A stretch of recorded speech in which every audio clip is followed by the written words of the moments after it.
திருப்பரங்குன்ற விவகாரத்தில் சர்ச்சை நீடிப்பதால் மலைக்கு மேல் செல்வதற்கு யாருக்கும் அனுமதி இல்லை என்று கூறிவிட்டு தர்காவிற்கு செல்ல இஸ்லாமியர்களை மட்டும் அனுமதிப்பதாகவும் தங்களை மலைக்கு செல்ல அனுமதிக்கவில்லை என்றும் கூறி காவல்துறையினருடன் பொதுமக்கள் ஆக்ரோஷமாக வாக்குவாதத்தில் ஈடுபட்ட காட்சிகள் இணையத்தில் வைரலாகி இருக்கிறது.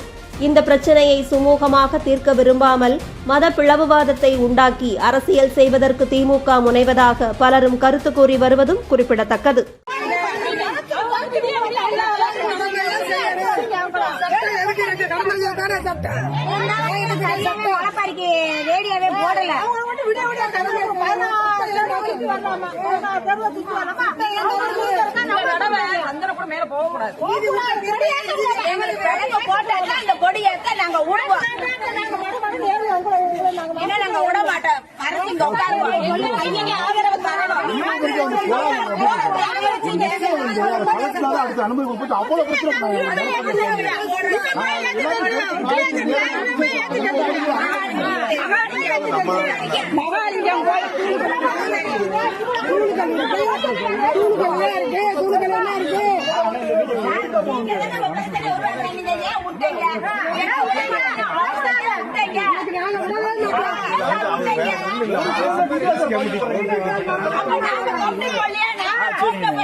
கட்சி அறிந்தவன் சரி, அதிகாரி அறிந்தவன்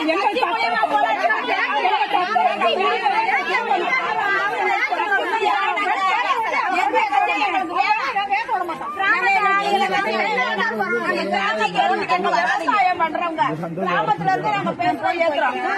போட்டு விடுங்க, எங்க நேரம் போட்டு விடுங்க. நீங்க நியாயமா நடங்க. நாங்களும்